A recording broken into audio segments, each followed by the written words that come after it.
Hare Krishna. Can you hear my voice? Am I audible? Is my voice audible? Okay, let's start. Namo Vishnupadaya Krishna Preshthaya Bhutale Srimate Bhakti Vedanta Swaminiti Namine. Namaste Saraswati Deve Gauravani Pracharine Nirvishesha Shunyavadi Paschatya Deshatarine. Jai Shri Krishna Chaitanya Prabhu Nityananda Shri Advaita Gadadhara Shivasadi Gaura Bhakta Vrinda. Hare Krishna, Hare Krishna, Krishna Krishna, Hare Hare. Hare Rama, Hare Rama, Rama Rama, Hare Hare. Hare Krishna. So thank you all very much for joining today's session. We have been discussing from the fifth canto of Srimad Bhagavatam. On Friday, we did complete the first chapter of the fifth canto. So today, I'll do a quick recap of what we saw the other day. So, or maybe, you know, the chapter briefly. Parikshit Maharaj had this doubt that how is it that Priyavrat Maharaj was such a great Mahabhagavata, why did he get attracted to household life? And then, if he was so attached to household life, how did he attain perfection? How did he um, develop love of Godhead? How is it possible? So, in response to this, Shukadeva Goswami says that actually what you say is right, but generally, from an external perspective, even though it may look like the perfected devotees are attached to household life, but they are never attached to anything of this material world. It was all for according to the Lord's arrangement. And the obstacles, talking about the obstacles in the life of devotees, Srila Vishwanath Chakravarti Thakur says that obstacles are either due to offenses or obstacles are due to the plan of the Lord. In the case of Priyavrat Maharaj, there was no offenses, so it was purely due to the arrangement of the Supreme Personality of Godhead in order to show to the whole world the importance of following the orders of the superiors. Anyways, so here, uh, Priyavrat Maharaj did not want to get married, but Swayambhuva Manu requests him, pushes him, but then he is not inclined. So Brahmaji himself comes and Brahmaji speaks to Priyavrat Maharaj. Of course, here we should understand that Priyavrat Maharaj does not need all these instructions, but still for the pastime purpose, Brahmaji tells, you know what, this is not our desire. This is the plan of the Supreme Lord, and the plan of the Supreme Lord should not be neglected. It should not be rejected, and all that, which is not needed for Priyavrat Maharaj. He was anyways. Um, and then finally, he says that, you know what, you are actually a perfected devotee. You don't have to accept the Grihastha ashram for your own protection. You don't need Grihastha ashram for controlling your sensual desires and all that. Uh, Actually, you have taken shelter of the lotus feet, of the fort of the lotus feet of the Supreme Personality of Godhead. So, and you have befriended your senses. So, you don't, for you, the senses are not your enemies. So, you don't have a problem. But nevertheless, please do it because please execute this because it is the desire of the Supreme Lord. And also, please do not worry. Any uh, wealth or position or anything that when it comes through the pleasure, through the desire of the Supreme Lord, by the mercy of the Supreme Lord, it will not bind you to this material world. So eventually you will be able to easily give it up and attain his lotus feet. So don't worry about it. So this is what, in essence, is what Brahmaji tells to um, uh, Priyavrat Maharaj. And then Priyavrat Maharaj agrees and he says, okay, fine, no problem. And then after um, after that, Brahmaji leaves, and it is mentioned that when Brahmaji leaves, that Narada Muni uh, and Priyavrat Maharaj were not disturbed, indicating that they were not attached to the ashram itself. They were just attached to pleasing the Supreme Lord through pleasing the instructions of the superiors, qualified superiors. So, mm, so he agrees. So without any um, uh, any remorse or hurt feelings. So then Priyavrat Maharaj, he, by the desire of the Supreme Lord, he engaged in all kinds of duties. And it is mentioned that how, though he was completely pure, respect for him increased by his ruling the earth because he followed the order of Brahma. And then he begot sons, 10 sons and one daughter. And, Agnidra was the eldest and Kavi was the youngest. And amongst these 10, three of them, they accepted Naishtika Brahmacharya. And and then they perfected the path of bhakti that is mentioned. And in his another wife, he begot three sons, Uttama, Tamasa, and Raivata. All three of them became future Manus of the third, fourth, and the fifth Manvantaras. Okay. And while Priyavrat Maharaj was engaged in, while the sons were engaged in the path of sense control, Priyavrat Maharaj ruled the earth for many, many years. I think 11 million years or something like that. And it is mentioned that it seemed that he seemed to have forgotten himself. He seemed to have forgotten himself and his sense of discrimination while being completely absorbed in the household life. It seemed like that. The word Eva is used, but he was not at all. He was completely detached all the while. And then it is mentioned. Srila Vishwanath Chakravarti also says that his discrimination and intelligence actually remained intact. So that is why it is mentioned that he had an inconceivable mind by which he could be completely detached while externally being completely attached.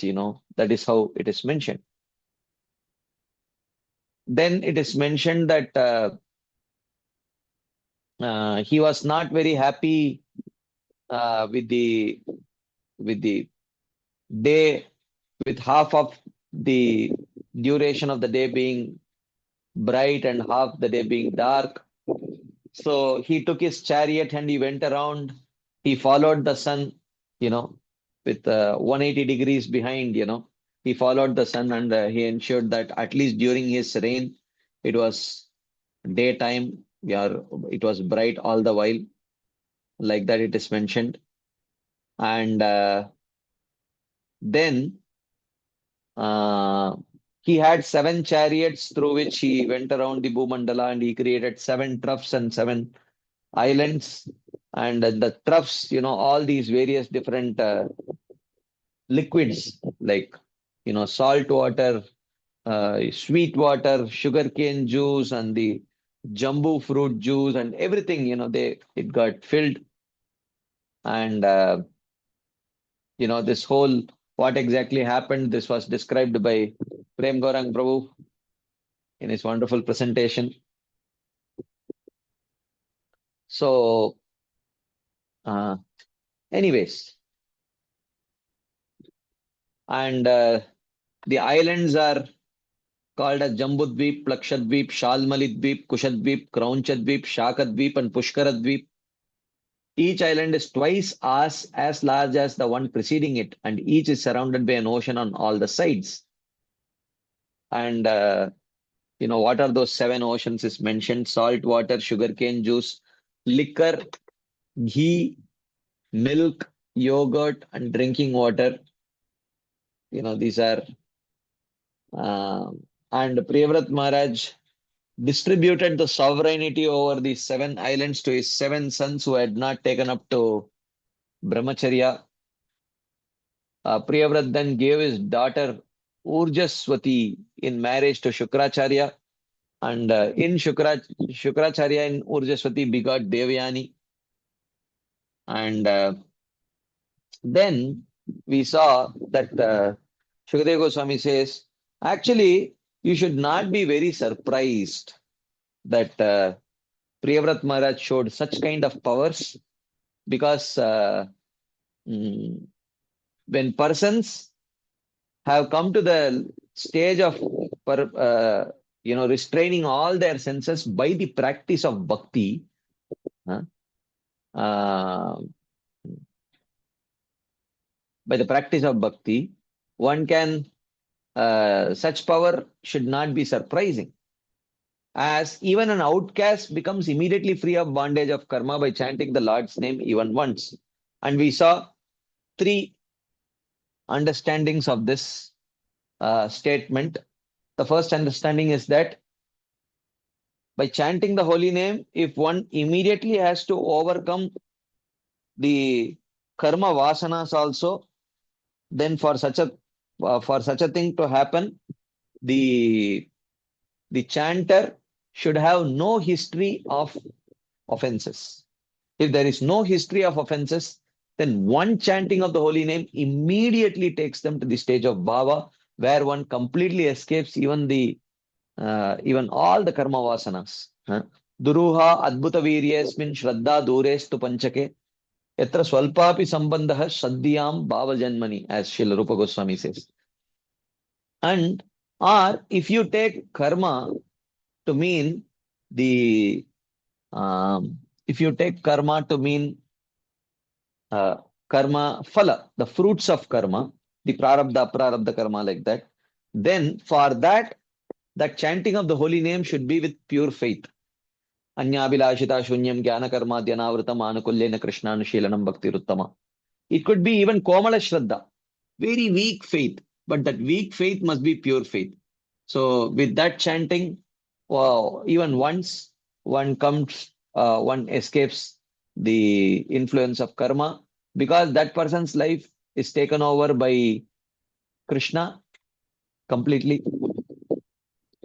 Or if you mean karmic bondage means to take one step towards escaping karmic bondage, then that chanting of the holy name need not even be with faith. Because even without faith, when he chants that holy name, he gets Agyata Sukriti, and that Agyata Sukriti takes him one step towards escaping the realm of karma. So that way we saw the three different meanings of what does it mean to become immediately freed from the bondage of karma. You can understand it in three different ways according to our Gaudiya Vaishnava Siddhanta. According to Vaishnava Siddhanta. Why Gaudiya Vaishnava Siddhanta? It's not just Gaudiya Vaishnava Siddhanta. Anyways, so Shukadeva Goswami says, don't be very surprised that Priyavrat Maharaj could do such astonishing things, that this should not be a source of astonishment to you. So then Priyavrat Maharaj, once out of his natural prema, he developed humility, and he began to consider himself dissatisfied, dainya, because of contact with materialism from ruling the kingdom. So he became disgusted with his situation. So subsequently leads to the next Vyabhichari Bhava. First there is Dainya, and the Dainya leads to Nirveda. These are two different Vyabhichari Bhavas which are born out of Prema. Okay.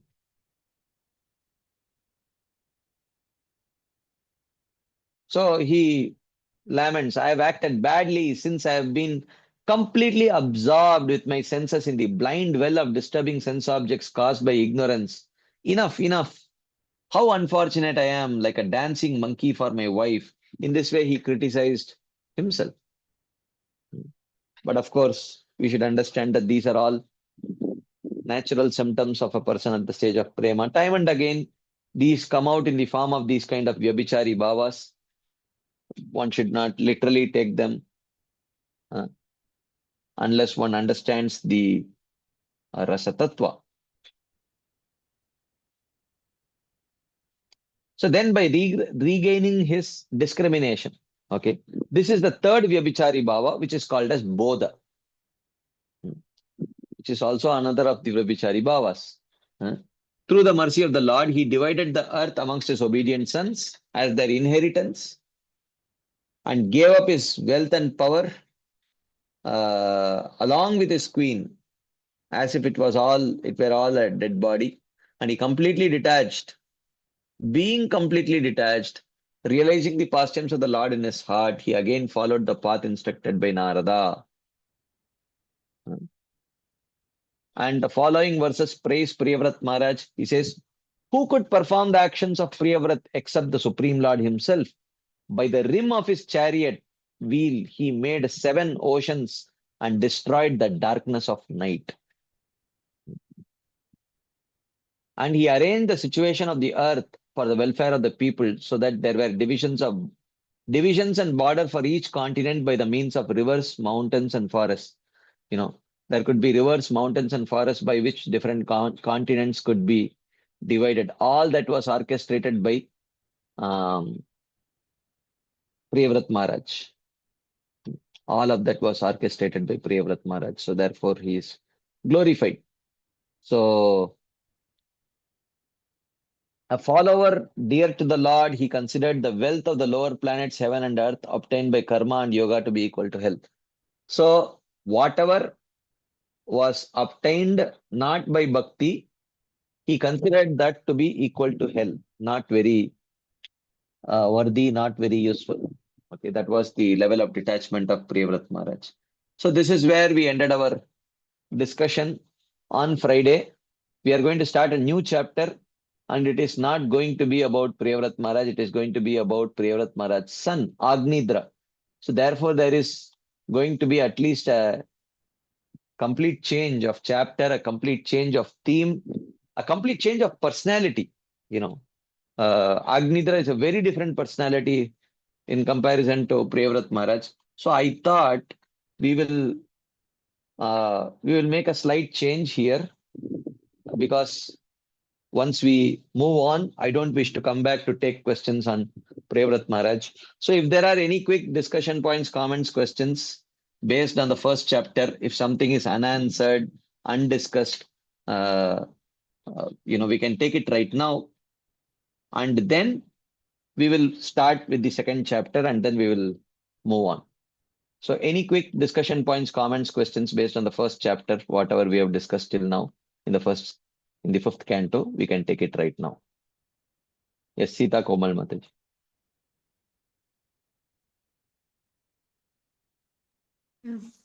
Hare Krishna Prabhu, Pranam. Yes, Mataj. Ji, Prabhuji, last time I asked you one question from the commentary of Prabhupada. Yeah. I'll just give me a second, Prabhu, please. Prabhu, it was from verse number 36, in which Mhm. Prabhupada is using the context of Bhagavad Gita 6.41. And so Yeah. I wanted to understand how that is applicable on Priyavat Maharaj case. I couldn't understand that, Prabhuji. Let me just share the screen and we will see. Okay. So Prabhupada here, which is the verse number? 36, 36. right? Ji, Okay. Prabhu. So one who has forsaken, okay, on the other hand, a non-devotee, though fully engaged in occupational duties, does not gain anything. If one somehow or other comes to the shelter of a great Vaishnava, takes to Krishna consciousness because of sentiment or realization, but in course of time falls down because of immature understanding, he is not actually fallen, for his having engaged in Krishna consciousness is a permanent asset. If one falls down, therefore, his progress might be checked for a certain time, but it will again become manifest at an opportune moment. Although Priyavrat Maharaj was serving according to the instructions of Narada Muni, meant for going back home, back to Godhead, he returned to material affairs at the request of his father. In due course of time, however, his consciousness for serving Krishna reawakened by the grace of his spiritual master Narada. As stated in Bhagavad Gita, Shuchinam Shrimatam Gehe Yoga Brashto Bijayate. One who falls down from the process of Bhakti Yoga is again offered the opulence of the demigods, and after enjoying such material opulence, he is given a chance to take up birth in a noble family of a pure Brahmana or in a rich family to be given the chance to revive his Krishna consciousness. This actually happened in the life of Priyavrata. He is a most glorious example of this truth. In due course of time, he no longer wanted to enjoy his material opulences and his wife, kingdom, and sons. Instead, he wanted to renounce them all. Therefore, after having described the material opulences of Maharaj Priyavrat, Shukadeva Goswami in this verse describes his tendency for renunciation. So here, Prabhupada is not, first thing, that Shuchinam Shrimatam Gehe applies to, as it is, it applies to only the yogis and not devotees. Okay. But this is the difference. But in terms of the principle is there is some orchestration for you to continue from where you left off. Okay. There is an orchestration for all the yogis to continue from where they left off. So in the case of Priyavrat Maharaj, it was personally orchestrated by the Supreme Lord. That is the principle. So we don't have to take literally Shuchinam Shrimatam Gehe. Like for example, in the case of Priyavrat Maharaj, he did not take birth again. In that very same birth only, he was first, he was the son of Swayambhu Manu. In that very birth, he was practicing brahmacharya and trying to perfect his life through practice of bhakti yoga. And then he was asked to get married. And then again, it was facilitated. So it is the facilitation part that Srila Prabhupada is touching here, not literally the taking birth or Shuchinam Shrimatam Gehe kind of birth. And nor is the opulence given to Priyavrat Maharaj a facilitation for, it's not that kind of a facilitation. He was just protected from that. But Prabhupada is quoting this just to say, look, Priyavrat Maharaj was facilitated like that. And neither did he fall down, even though externally it looked like he became attached to household life, but that was all from an external perspective. So even from an external perspective, even though Prabhupada may not exactly in this purport touch the internal perspective, even for a person who is seeing from an external perspective, this is quite evident. No, you don't have to invoke the argument that Priyavrat Maharaj was a perfected devotee. Forget about Priyavrat Maharaj being a perfected devotee. Even if you accept that he is a sadhaka, you can see that at some point he was very sincerely practicing Krishna consciousness, and at other point he seemed to get distracted, but then he was brought back on track. Okay, so that principle of facilitation from an external perspective is what Srila Prabhupada addressing. He is not getting to that level of telling that, oh, he was a perfected devotee. This is all under the influence of Yoga Maya. He was not really attached. That is another argument. But even if you take from an external perspective, if you see, that the facilitation, even though he got slightly distracted, seemingly distracted, he was brought back on track, from an purely external perspective without invoking the argument of Priyavrat Maharaj being a perfected devotee. That's what Srila Prabhupada is doing here. Because that is what is relevant for devotees or sadhakas. Sorry, Prabhuji, so relevant for sadhaka is ki even if they get little distracted, they will be brought back to the track. Is this? Okay. Yeah, they will be brought back to the track means Krishna will give the right association and right stimulus. Smaran Mukundangri Upaguhanam Punar Vihatumicchenna Rasagrahojana. So he will arrange in such a way that you will keep on getting favorable reminders to get back on track. That's what it means. Okay. So here you're saying the Prabhupada is focusing on the principle that seemingly Priyavat Maharaj was distracted. So even if you take that way, it is that orchestration is there by Krishna. That facilitation is there by Krishna. That's what he's talking about. Okay. Thank you so much, Prabhuji. Hare Krishna Pranam. Kalanidhi Prabhu. Hare Krishna Prabhuji, Dandavat Pranam. Prabhuji, this aspect, what I am going to ask you, has been discussed in great detail by you in the previous sessions also, but still, this one question is tantalizing me. That is, a person who is experiencing a higher taste in the level of prema, for quite a long time, under the guidance of someone like Narada Muni, he is forced to come back into material existence, enjoy the greatest opulences with a very nice wife and an empire and all these things. But is it possible that they can enjoy these material opulences, which is definitely inferior to what they were enjoying earlier in their spiritual consciousness, directly experiencing God? So, if it is possible, then the concept of higher taste, higher taste means the senses will die. After that, the inferior senses cannot act anymore on that person who has experienced a higher taste. So, what is it that is being taught to us from this particular thing, that a person can, even from that level, can come down to, even though we can see it as a Leela? The question what I have in my mind is, did Priyavrat Maharaj really enjoy material sense gratification? Or at some level he was cognizant of the fact that, okay, I'm performing my duty and I have to perform it in such a way that nobody will doubt that I am actually enjoying only God, I am an Atma Rama.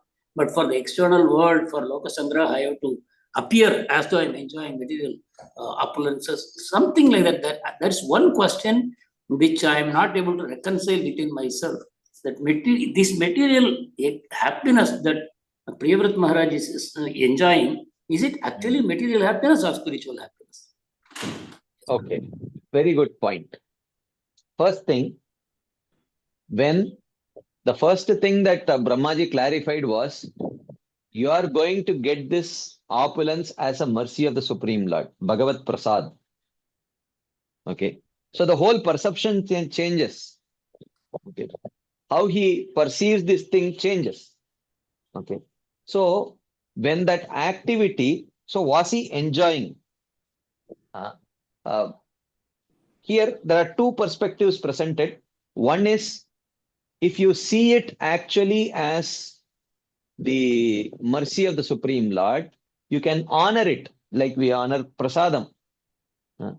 The food prasadam.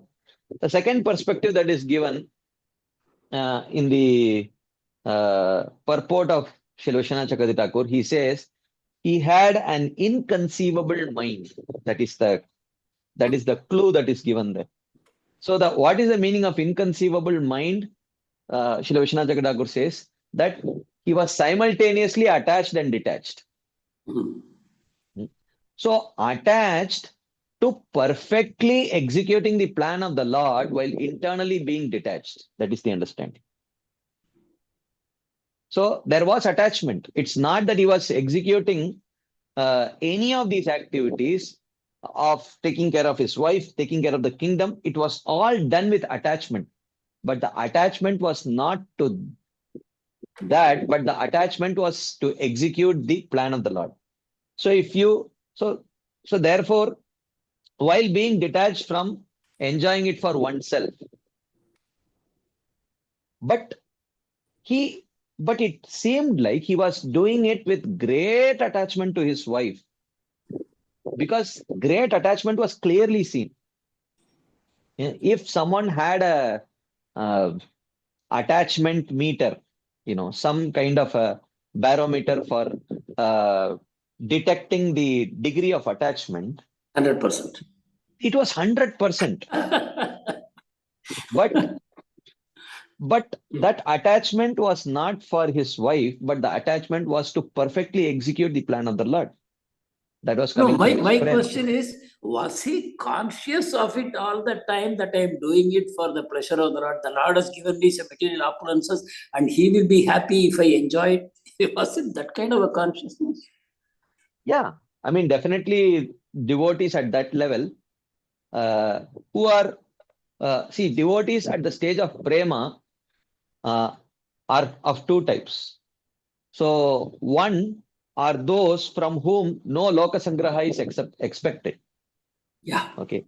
They are just allowed to just enjoy, So then there are others who are given specific services where the way you express your prema is by executing this loka sangraha activities, because that is a specific service given to you. You ask for service, I have given you the service. So this is not a lesser enjoyment than the first case what you are discussing. No.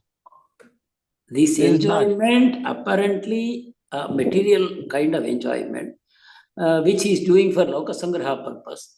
It gives the devotee an equal amount of happiness that the other devotee who has been allowed to be.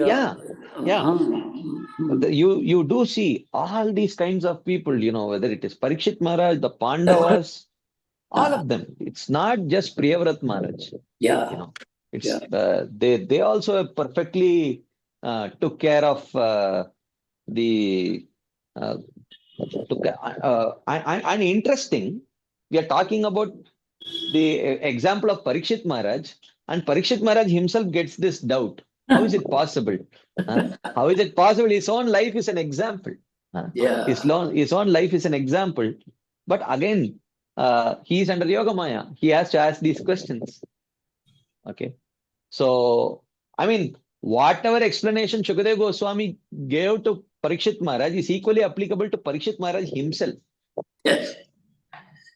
So still, all these conversations seem to be happening at the level of ecstasy. They are at the stage of ecstasy. It's all whatever they speak. Because I am sure Parikshit Maharaj had no doubt that Priyavrat Maharaj, whatever he was doing, was on a very transcendental plane. So the I mean, there is actually no difference between Priyavrat Maharaj and Parikshit Maharaj.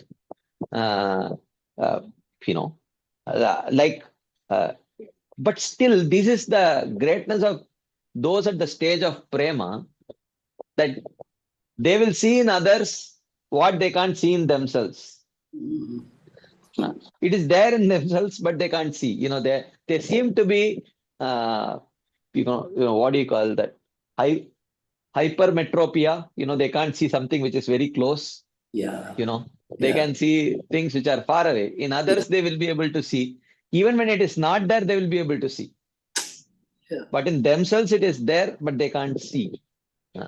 So that is the nature.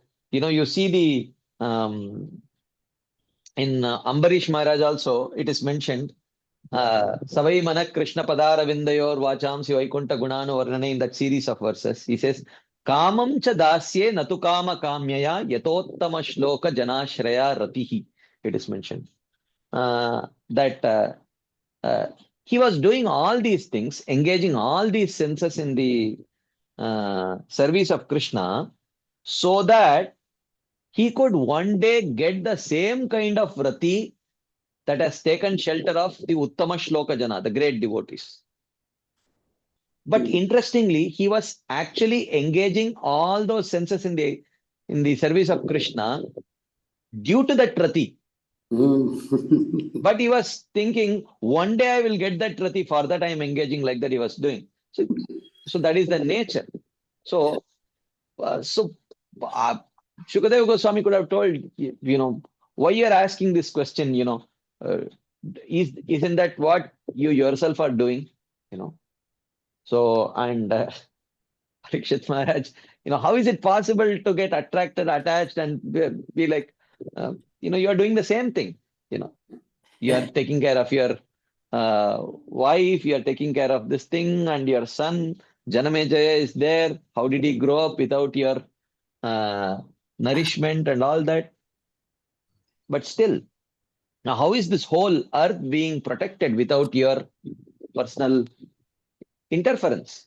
The very fact that you have come for hunting, for what purpose? Why do you have to hone your fighting skills? And you seem to be doing it with so much attachment. How is it possible? You personally saw Krishna right in the womb of your own mother. For Priyavrat Maharaj, the Lord probably did not appear in the womb of his mother. And Krishna embraced you and took all that, the heat of that Brahmastra on his body just to protect you. You saw the form of Krishna fighting that Brahmastra right in your womb. And then after coming out, how did you agree to get married, beget children, and all that? So Parikshit Maharaj's case is no different. The very fact that, but still is you can say that it is either due to the Yoga Maya, where so that these conclusions can come out through the mouth of Shukadev Goswami, or it is just that Parikshit Maharaj was very well aware of this must be the answer, but but everyone should know it for sure, know it clearly that that this is how we understand these things. Thank you. Thank you. This is an amazing meditation, really. Very, very revealing. Thank you, Prabhuji. Hare Krishna. Hare Krishna. Okay, there are some more questions in the chat box. Okay, there is one question in the chat box. Can sadhakas also get this inconceivable mind? How to practically apply this principle of detachment while externally attached in our real life? Well, for that, there has to be internal detachment first, and that internal detachment comes from sincere practice of bhakti only. Bhakti pareshanubhavo viraktir anyatra chaisha trikayeka kala. So, when that sincere practice of bhakti by surrendering to a guru comes, then subsequently the guru may give some instructions.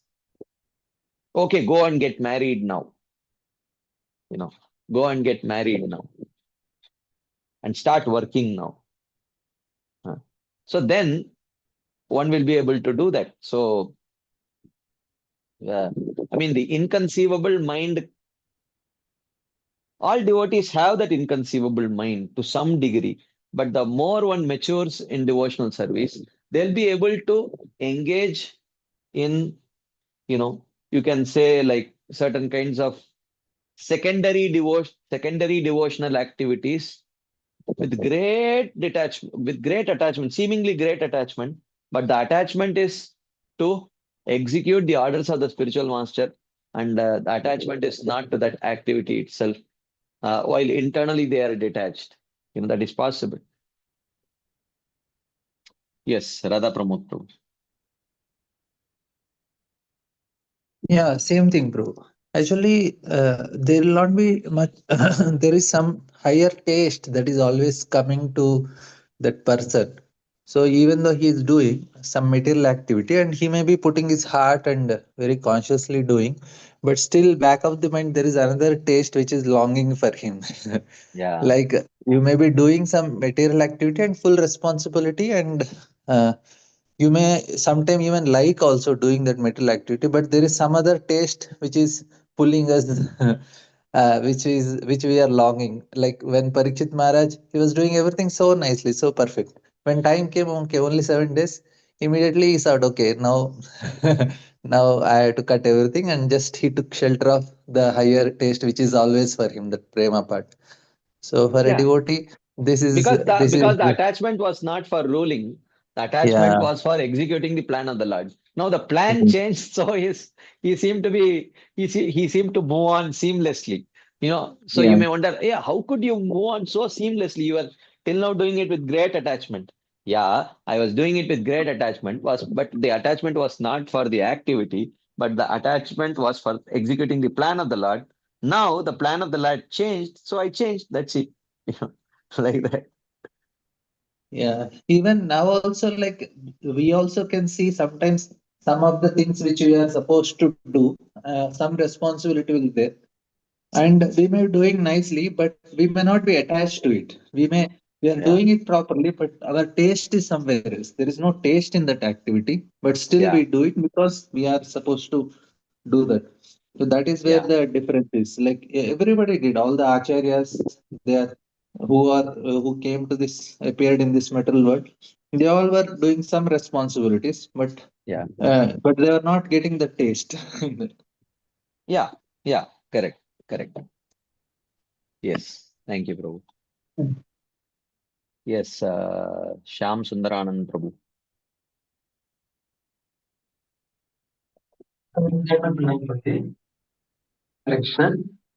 Yes, Prabhu. Probably regarding Prabhu, that. Are you inside your house or something? It is a little bit echoing. Okay, now is it okay? Now better. Yeah. So I'm asking, like, for a sadhaka, for a sadhaka who has perfected to a certain extent, where it's a like maybe they are progressed till the stage of ruchi, bhava, asakti, and bhava. So we talk about these offenses at each stage, right? Even at the stage of bhava, there are some offenses. So is it possible that because of those offenses, one may actually get this kind of mm, situations where one may get attached to the material things and all? No, at the stage of bhava, it is not at all possible. Okay, so what are those offenses at the stage of bhava? I mean, those are offenses means those they will not commit offenses, but there may be past offenses which are not completely reconciled. Some traces of it may be there. Okay. So yeah, that may just little bit slow them down to attain the full to experience the full bliss of prema, but eventually they will reach there. Okay. And how do we understand the verse from Bhagavad Gita, Shaknoti Havayasodam Praksharir Vimokshanat? So, to which stage of sadhaka devotees or any other people is it applicable? Well, if you see that verse itself, Shaknoti haiva yasodum praksharira vimokshanat kama krododbhavam. What is that last line? Vegam. Kama krododbhavam vegam. I think What is that? Sayukta Sasukhi Nara. I don't know. Okay. So that actually applies to whom? It applies definitely to sadhakas, but it does not apply to perfected devotees. Of course. Yeah. So, I mean, including those at the stage of sayuktaha sa sukhi naraha, correct. So, so it does not apply to perfected devotees because perfected devotees are not tolerating sensual urges. They are just happily engaged in serving Krishna. They are happily engaged in engaging their senses in serving Krishna. But for sadhakas, this is important that there should be an endeavor to uh, regulate the senses and tolerate the sensual urges and try to create some favorable engagement of the senses in the service of Krishna. But for perfected devotees, there is no prak sharira vimokshanat and all is not there. Okay, so then this verse applies to devotees in the anardha nivritti stage only and not further. Yeah. I mean, not further. Even at Nishtha, it says that there is the Dushkritotta anarthas and the Sukritotta anarthas and the Bhaktiotta anarthas are not there. Only Aparadotta anarthas are there. They may little bit trouble them. But once one reaches the stage of Ruchi, Asakti and all, there is very less chance of their struggling with their sensual urges and all. Even at Nishtha, it is not a major issue. No, but I am asking, like, because of the aparadhas also that fall down could happen, right? No. Because they don't commit further aparadhas. The unresolved issues of the previous aparadhas may slow down their progress, but they will not be committing further offenses. No. Okay. So that means when you are going to Nishtha, that means you are no longer attached to any kind of sense gratification, desires and all. Yeah, you don't have any serious sense gratificatory desire. Okay. Okay. There's something in the chat box. Let's see. In one sense, the Lord's plan never changes. We only understand it after some time when the time is right. This can be also, yeah, that is true. Yeah, Lord's plan never, Lord's plan changes also. I mean, you can say everything is anyways, Lord has planned, but at some point we may realize that this is what is the Lord's plan. Yeah, correct. Okay. So if there are no further questions, comments, discussion points, we will start the second chapter now. We have about 15 minutes, whatever we can complete. Okay, there is one hand up.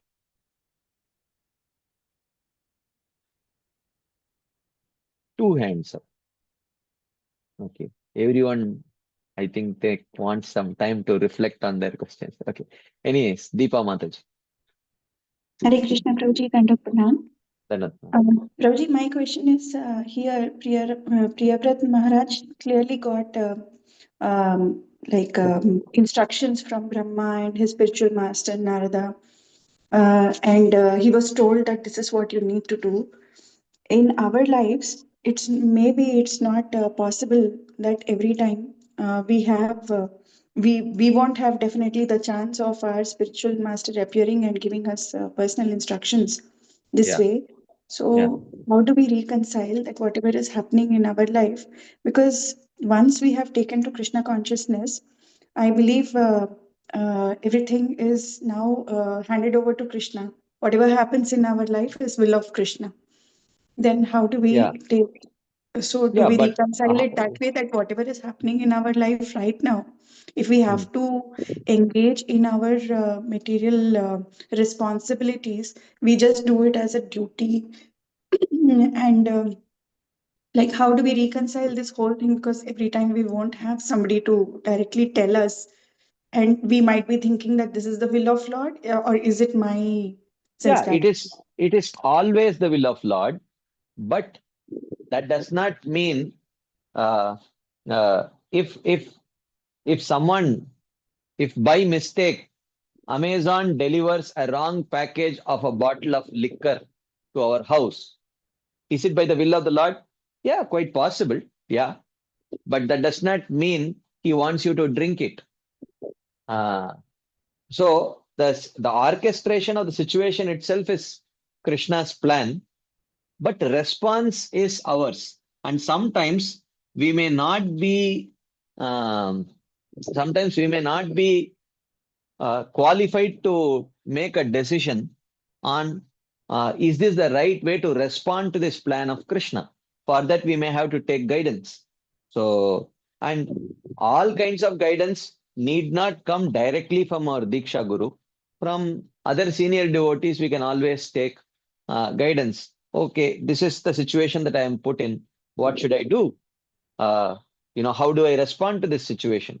Or, as Yamuna Mataji always used to ask, whenever she is put in difficult situation, um, she used to ask, Krishna, what do you want to learn? What do you want me to learn from this? Okay, like that. What is it that Krishna wants me to learn? That is the right thing. For that, if we are not able to figure it out ourselves, oftentimes when we are so much caught up in in our own struggles, it is difficult to think from a very neutral standpoint. You know, our own prejudices may push us to make decisions which are very not the right decision. So at that time, we can always take guidance from a person who can see it neutrally. Okay, from a person who can see it neutrally. Okay, Prabhu, I know what you're going through. I know this is what you want to do, but you see, this will not be right. Don't do it. Okay. So sometimes we may have to take that guidance. Okay. So every event is will of the Lord and response is my free will. Also, there are some situations in life for which we cannot ever go and discuss with anybody and may be extremely personal. What should we do in such cases? Yeah, in such cases, if I would say we cannot discuss with anyone means that we have not developed that relationship with anyone that we can open it up to them. So in such cases, we can pray to Krishna. Pray to Krishna for two things. One is pray to illuminate us from inside as to what exactly I should be doing. And also pray for such a relationship where I feel comfortable revealing my heart to that person. Like that. Yes, Shiv Kumar Prabhu. Hare Krishna, Prabhu. Dhanavad, Prabhu. Dhanavad. Prabhu, just two things, Prabhu. One quick clarification and one question, Prabhu. The clarification, chanting even once without any history of offenses, we're talking about, Prabhu. So I just wanted to little understand, does this material existence itself, is it not an offense, Prabhu? I'm trying to understand when we say no history of offenses. Can you clarify, Prabhu? Yeah, no history of offenses means, see, you can only offend when you come in touch with something connected to Krishna or some person connected to Krishna. So if for some reason that particular soul in its whole journey in this material world till now, for some reason has not been fortunate enough to come in touch with anything connected with Krishna directly, direct connection. Of course, you may say that this material world is also created by Krishna like that. Not in that sense, but in the sense of, being directly connected with Krishna, Krishna's tadiya, and or even if they came in touch, there was no offensive response to that connection for whatever reason. Okay, because they liked. Okay, sometimes. So in such cases, it's very rare, almost impossibly rare, such a thing. Yes, Prabhu. So, but it is not impossible. It is not impossible. It is possible. Okay. So in such cases, it is possible that that they may one time chant, and because they have no history, not because they are not offensive, but because they did not there was no opportunity to direct it to anything connected with Krishna in that sense. Okay, Prabhu. That's why I had this question, Prabhu. The material existence itself, if it's turning away from Krishna, is that by itself not an offense, Prabhu? No. We have not. No, that is not considered as an offense in that sense, because we have turned away from. That is only a very conventional way of saying that we are not looking towards Krishna. Okay. It's just a conventional way of telling. It's not that literally the jiva has, the conditioned soul has. This is according to the explanation of the acharyas in Sandarbhas and Jaiva Dharma. This may not be the traditional, often quoted understanding, but this is my understanding based on, whatever we have read from these books. That it's not that at some point we develop a negative feeling towards Krishna and literally we turned back away. Again and again it comes down to the same origin of jiva discussion, but nevertheless, it is not like that. Even though from a very conventional standpoint, it may be mentioned that that jiva turned his face away from Krishna. But oftentimes you see, even in Chaitanya Charitamrita,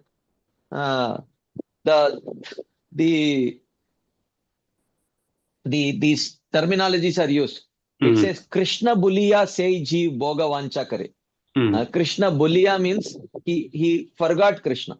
So you may say that, okay, forgot by default means he must have remembered before. Okay, like that.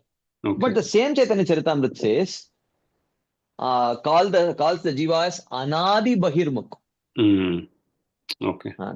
He has eternally turned his face away from Krishna. Anadi bahirmukh. So the reconciliation is given by the acharyas. At least in Jaiva Dharma, Bhaktivinoda Thakur makes it very clear that it is because the ordinary living entity cannot relate with spiritual time, which is without a beginning, without an end. So therefore, such terminologies are used so that the conditioned living entity's brain is not short circuit. So, Okay. for such purposes, it is mentioned like that. So, No. so is it by default impossible for any living entity to be free of offenses because of his mere existence in this material world? No, not necessarily like that.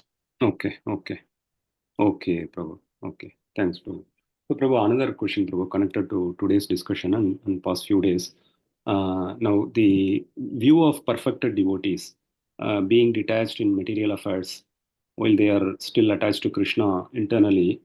I had this question, Prabhu, for quite some time. I don't know if I'm making a right connection to this pastime, but I thought if this could offer some explanation. In Brahma Vimohan Leela Prabhu, when Krishna expands into cowherd boys that Brahma had stolen, when their mothers see them, they uh, immediately they kind of express spontaneous love, Prabhu, by taking them and breastfeeding them, putting them on the lap. So I just had this question. They are all perfected devotees, right, Prabhu? Brajavasis. My understanding is that a right understanding? Yeah. Okay, so now they do have the complete love and affection for Krishna, but it seems that in this pastime, at this point of time, they express their love when Krishna expands into the form of their own children. Well, no, it is because even Balramji was actually completely surprised that how is it that the mothers are expressing such love to their children, which they show only to Krishna. Then he later understood that actually it was Krishna only. So actually, it is not that they showed such love to their children because it was in their children's body, but it was because the attracting force was Krishna. That's why. Okay. But then they don't do such act to directly to Krishna as he is, right, Prabhu? As I understand. No, they do, but there is some limitation because they are not their biological parents. So Krishna facilitated that desire of theirs through this Brahma Vimohan Leela, so that whatever uninhibited expression of affection that is possible only for the biological parents, let them get that opportunity also. So for 1 year, it was Krishna who took the form of those cowherd boys. So they got the opportunity to express that affection in an uninhibited fashion. Like that. Okay. So that does not mean that Krishna had to come in the form of their children to kind of have that exchange, is what you are saying, Prabhu, right, Prabhu? Yeah. Okay. Thank you, Prabhu. Right. Okay, there are some things in the chat box. Ajamil chanted without any history of offenses and without faith. He got purified of sins only and didn't get bhava. No, this is not true. Ajamil did have some offenses. It was not serious offenses, but he did have some offenses. That's why immediately he did not reach the stage of bhava. And he did not even immediately go to the spiritual world. But he had some trace offenses, but not very serious offenses. That is why, and of course, he came in touch with the Vishnu Dutas, no ordinary people. Okay. So therefore, and still he took another, I think, 15 years or so. I don't know how many years anyone remembers exactly. He went to Haridwar to perfect his life. Ajamil. I think 12 years. Yeah, 12 years he went to Haridwar to perfect his life. Yeah. Okay. Another thing. Usually, okay. Wait. Before that, there is something else. Okay. Radha Pramod Prabhu says this is sin, not offense. Yeah, correct. Okay, next. Usually in material world, in relationships, usually everyone will say it's because of you that I am suffering. And because of you, I am put in anger or rage. So in Bhagavatam, these great devotees who took to Grihastha ashram, how did they behave? Could you please help us how to deal with these kind of situations. Well, I mean, they were perfected devotees and they had the perfect perspective. So, therefore, because there were no personal agenda, because they were completely malleable to the will of the Supreme Lord, therefore, there is no question of anger, and there is no question of blame.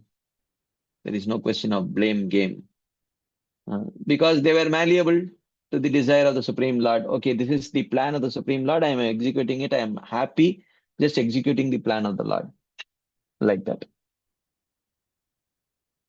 Okay.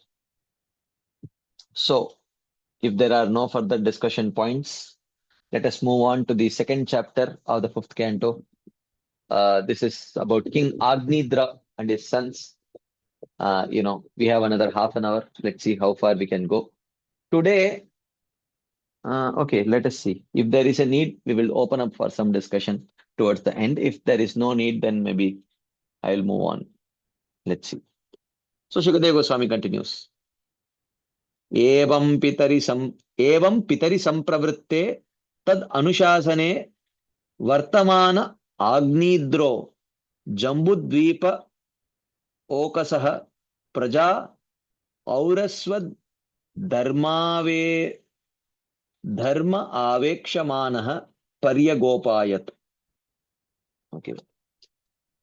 So here he says, Evam Pitari Sampravritte, when his father Priyavrat undertook austerities, Agnidraha, following his order, Tad Anushasane Vartamana, Dharma Avekshamana, observing the principles of Dharma, Paryagopayat, he completely protected Jambudvipa Okasaha Praja, the citizens of Jambudvip, Auraswad, as if they were his own progeny. So he started protecting them. This is very interesting. Agnidra is the eldest son, but he was given the smallest island to rule. Maybe there must be some reason to it. Maybe Jambudvipa was the smallest island, but probably the most important island. Okay, maybe that could be the reason. Sometimes the most important city may not be the biggest city, right? In India also, in other places also. Is New Delhi the biggest city? Of course, the city limits are constantly increasing. Okay. Whether you take it as Mumbai or Chennai or Delhi, now you have Delhi, NCR, and then in Mumbai also now. What exactly is official Mumbai limits? Border, anyone knows? Is it Virar or is it what? I don't know. Is it Dahisar, Mira Road? What is the official Mumbai city limits? I don't know. Okay, someone says it's Dahisar. Okay. So, anyways, but if you see someone says it is Mulund. Giri Prabhu says Prabhu, but I think okay. Oh, is it Dahisar, Mulund, Mankurd? Okay, that is okay. Okay, and Radha Pramod Prabhu says Washington DC is smaller than New York City, but Washington is the capital. Yeah, I'm sure there are many other cities which are bigger, but they are not the capital. And for all state capitals also, if you see in the United States at least, the capital city is not necessarily the biggest city. I think for Pennsylvania, Harrisburg is the capital, but Harrisburg is definitely not. It's probably the third or the fourth biggest city. Anyways, I don't know. This is just maybe there is no connection. I'm just, for whatever reason, Agnidra is given the smallest kingdom, even though he is the eldest. Probably Jambudvip was the most important. Oh, maybe it was because Meru was a part of Jambudvip. Meru mountain was a part of Jambudvip, probably. So probably strategically, or it was a very important, it was the most important island, probably for that reason it was given to Agnidra. Otherwise, generally the eldest son inherits the kingdom, but if at all the father wants to divide it, I mean, definitely the eldest son gets the, uh, you know, the most important share. But here, probably Jambudvip was the most important. Okay, Srila Vishwanath Chakravarti says, the second chapter describes how Agnidra obtained the Apsara Purvachitti and exhibiting lust bore sons in her. Agnidra observed the principles of Dharma. So, one thing very important, the character and life of Agnidra is going to be described. So, it might seem that he is like a kind of, you know, a very spoiled, just lusty person. It's not like that. It is not like that. I mean, yes, lust was there, but it was all within the dharmic, uh, which you say, boundaries, which was allowed for Kshatriyas. Okay. Which was within the dharmic boundaries allowed for Kshatriyas. So one should not think that Agnidra was like Vena, was breaking all kinds of dharmic rules. But Agnidra was lusty, and some amount of lust was acceptable in according to certain Varnashram rules. So therefore, it is mentioned here that Dharma Avekshamanaha, he was clearly observing the principles of Dharma. So therefore, the activities of Agnidra should be understood in line with this particular thing which Srila Shukadeva Goswami mentions about Agnidra, that he was properly following Dharma. It was not adharmic. Such a kadachit pitruloka kamaha suravara vanita akrida achaladronyam bhagavantam vishwasrijam patim abrita paricharyopakarana atma ekagriena tapasvi aradhyam babuva. Kadachit, once upon a time, Pitruloka Kamaha, desiring sons. So Pitruloka Kamaha means if he has to go to Pitruloka and enjoy, he has to have Pitrus, he has to have sons who will be able to do the, all the Shraddha and all those things so that he can get his joy there. The king, Abrita Paricharya Upakarana, he was carrying all the items of worship, Aradayam Babuva, and he began to worship Bhagavantam Vishwasrijampatim. He began to worship Lord Brahma, tapasvi, by austerities. Atma Ekagrena, and concentrated mind. Achala Dronyam, in a valley. Suravara Vanita Akrida, where the wives of the Devatas used to play. Okay, he went to that valley where the wives of the Devatas used to play. So he carried with him items of worship like flowers. With a desire for sons, he worshipped Brahma. Okay. So now, this is a very important point. We have discussed this many times. It is not necessary that a devotee is guaranteed devotee is guaranteed devotee children. Okay. And it is not necessary that in previous life, if someone has practiced bhakti, they will necessarily take birth in the house of devotee parents. This kind of guarantee is not given by Krishna for devotees. Okay. For devotees. Whether you do Garbhadana Samskar or whether you don't do Garbhadana Samskar. Okay. I'm sorry if I am disappointing you, but the reality is that you are giving a Garbhadana Samskar means, I mean, whatever we may call as the Garbhadana Samskar in our in our devotional terminology, where we may chant 64 rounds or whatever, or hear our Guru Maharaj's lectures or Srila Prabhupada's lectures or read Bhagavatam, all that is just so that whatever soul Krishna is sending to us for taking care, that soul gets a very spiritual environment within the womb of the mother. That's all.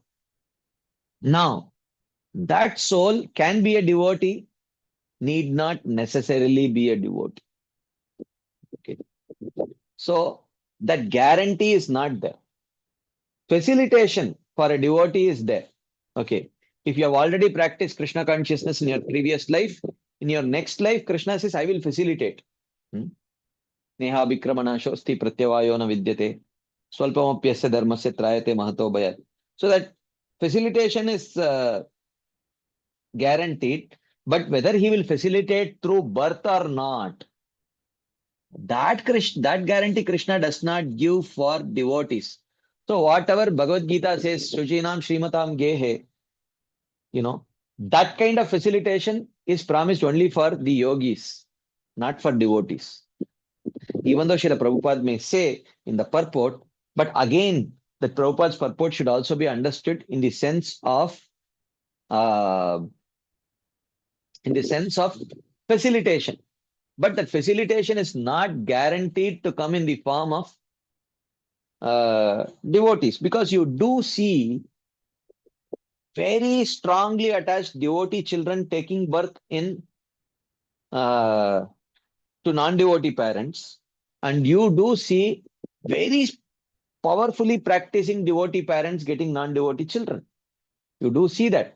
And you see in the case of Advaita Acharya, you see in the case of Srila Prabhupada also, you see in the case of Srila Bhaktivinoda Thakur also, not all his children were perfectly practicing pure devotees. So therefore, one should not be surprised, because this is not a kind of, and in the case of Anga also, you got Vena. Now in the case of Priyavrat Maharaj, you got Agnidra, who was dharmically interested, whose goal was to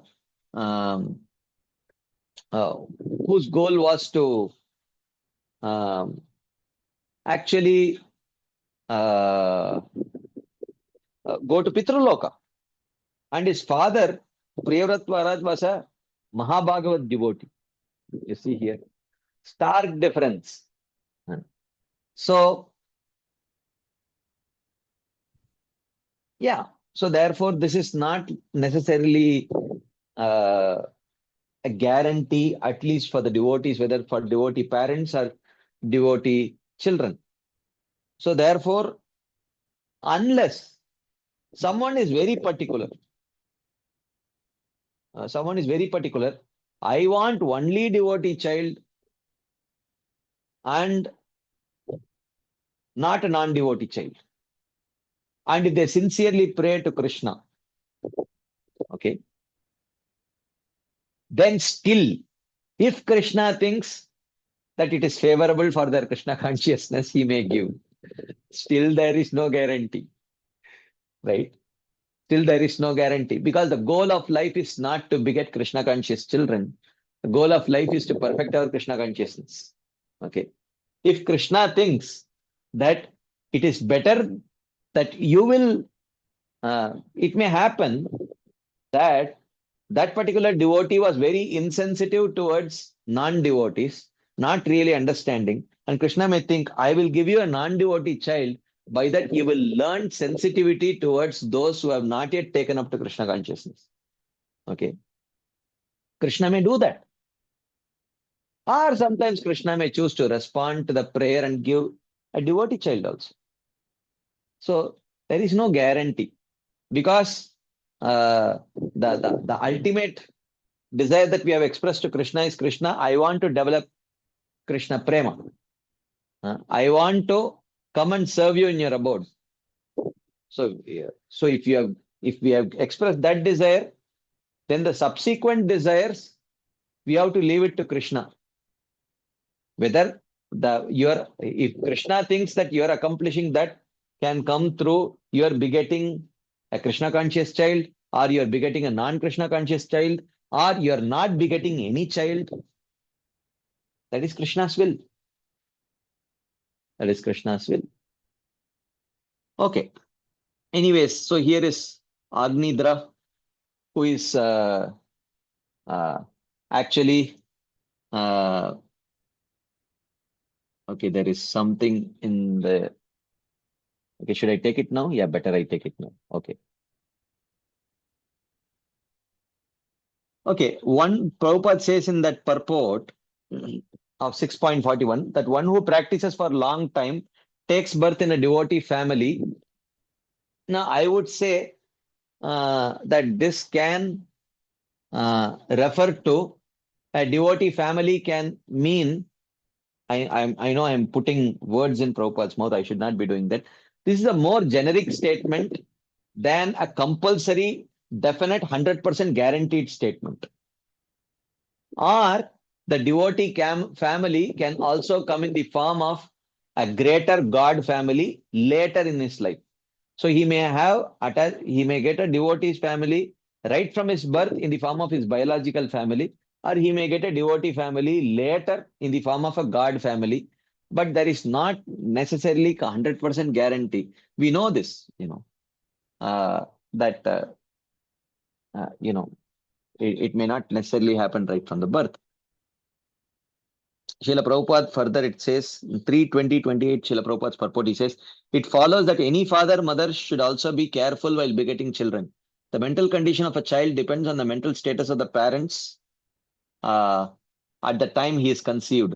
According to the Vedic system, therefore, Garbhadana Samskar, or the ceremony for giving birth to a child, is observed. Before begetting a child, one has to sanctify his perplexed mind. When the parents engage their minds in the lotus feet of the Lord, and in such a state the child is born, naturally good devotee children come. When the society is full of such good population, there is no trouble from demoniac mentalities. Yeah, this is quite possible. So what, in my understanding, what it means, see, this is, again, I can give a very simple example of how this should not be extrapolated to be a complete universal principle. Then, how would you explain some of Srila Prabhupada's children not being devotees? Was it that, oh, you may say that, oh, it was not Prabhupada, maybe it was his wife. Okay. What about Srila Bhakti Vinod Thakur? What about Sri Advaitacharya? Okay. So, where both the husband and wife were very exalted devotees. Okay. So, in my understanding, this should be understood to mean that it is very natural that if the husband and wife are in very good consciousness, very strong Krishna conscious, this thing, then the child may actually get a very strong devotional samskara. And if that child happens to be already a devotee, then he will get even more stronger spiritual nourishment. But if that child was not a devotee, then still he would come out being little more favorable to Krishna consciousness than he was in his previous life. That is my understanding. Okay, in the Bhagavad Gita also it is said that such fallen devotees are given a chance to take birth in a family of highly qualified brahmanas or rich mercantile family. Well, this is not, I mean, this is true for yogis, and Prabhupada in general mentions about devotees, but this is generally true for the yogis. But see, this may be possible. This is one kind of way in which Krishna may facilitate, but this is not compulsory. This is the point.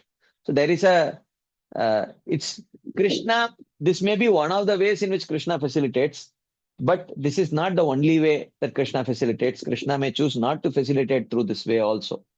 Okay. A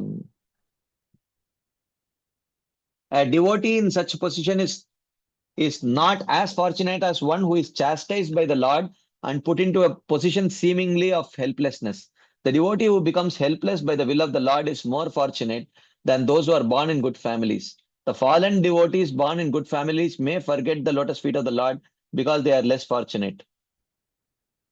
But the devotee who is put in a forlorn condition is more fortunate because he swiftly returns to the lotus feet of the Lord, thinking himself helpless all around. You see here. So Prabhupada here indicates that Krishna's ways are not stereotyped. He need not exactly put a devotee child in devotee family, or, you know, that's not a very stereotyped response of, um, it's not a very stereotyped response of Krishna, response of Krishna.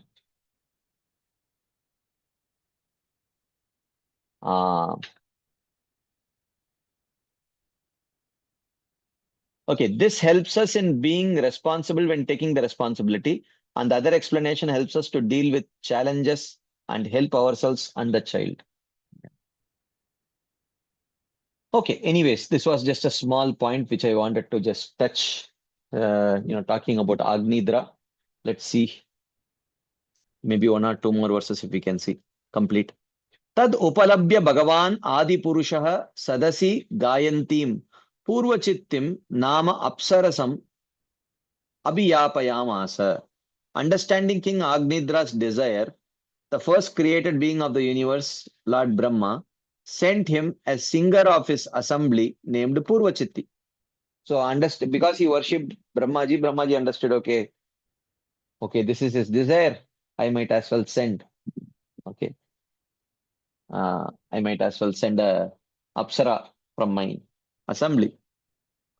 Sa chatad ashrama upavanam atiramaniyam vivida nibida vitapi vitapa nikara samslishta purata lataruda stala vihangama mitunaihi prochyamana shrutibihi pratibodhyamana salila kukkata karandava kalahamsadibir vichitram upakujita amala jalashaya kamalakaram upabbrama.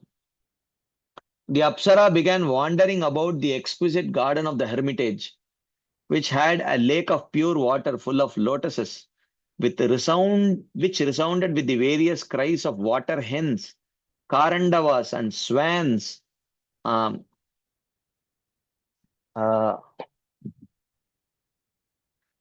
awakened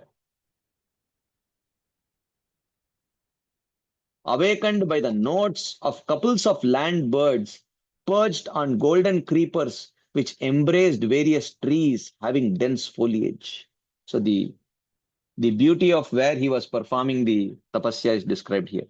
She began to wander about the garden of the hermitage. The hermitage had lakes full of lotuses and resounded with various cries of water birds, which were awakened by the notes of pairs of land birds sitting on golden creepers, embracing the trunks of various trees with dense foliage. Tasyaha sulalita gamana padavinyasa gati vilasayas cha anupadam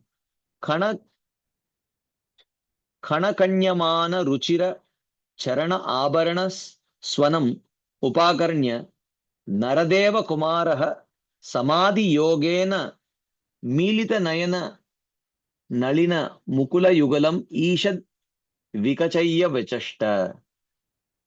Hearing the jingling ornaments sounding at every step as she moved her body and walked forward with graceful movements, he, that is Agnidra, opened his eyes, which were half closed because of his samadhi, and saw. The movements of her body and her footsteps as she walked gracefully attracted him. Okay, we will continue this storyline tomorrow, but I just want to leave 5 minutes just in case there are some quick comments, discussion points, questions, anything. We have just 5 minutes left. If there is anything, we will take. If not, I will complete 1 or 2 more verses. Okay, if there is, okay. Radhika Rati Mataji.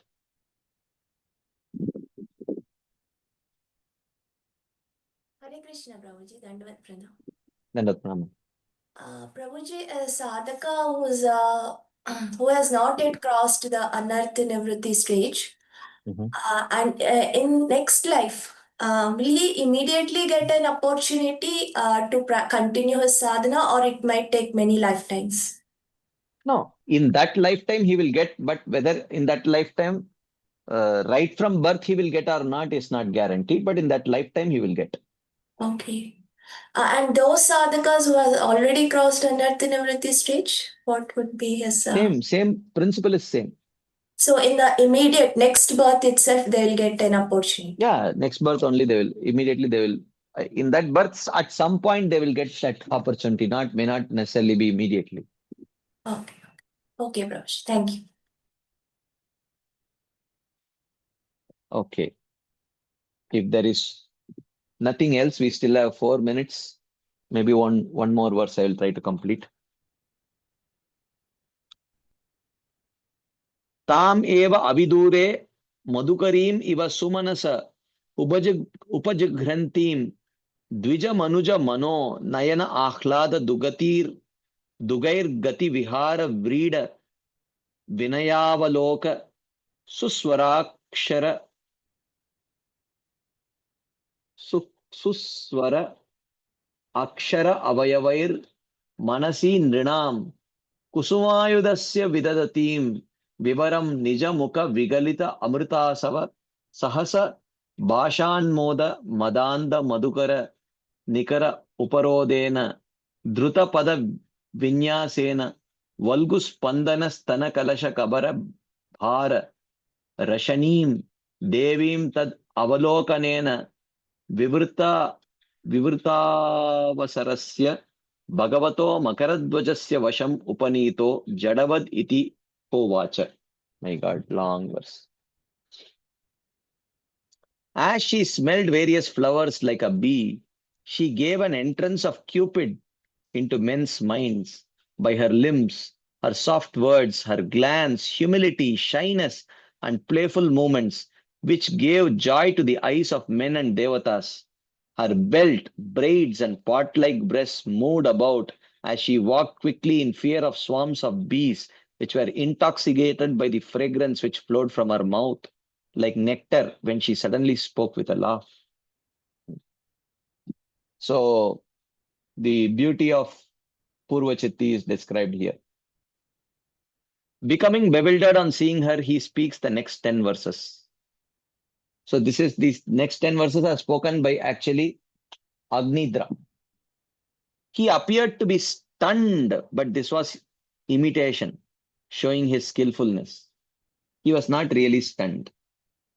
She had a belt, braids, and pot-like breasts which moved as she walked quickly out of fear when surrounded by swarms of bees intoxicated by the fragrance as she spoke with a laugh which was like sweet nectar flowing from her mouth. She made a door for Cupid to enter the minds of men. Okay, so what happens next? How Agnidra starts speaking to describe the beauty of Purvachiti and how he tries to attract her, whether he is successful or not. We will continue this discussion tomorrow. So for now, we will pause here. Thank you all very much for your patient listening and your enthusiastic participation. Srila Prabhupada ki jai, Srila Vishwanath Chakravarti Thakur Pad ki jai, Srimad Bhagavatam ki jai. Hare Krishna. Thank you very much.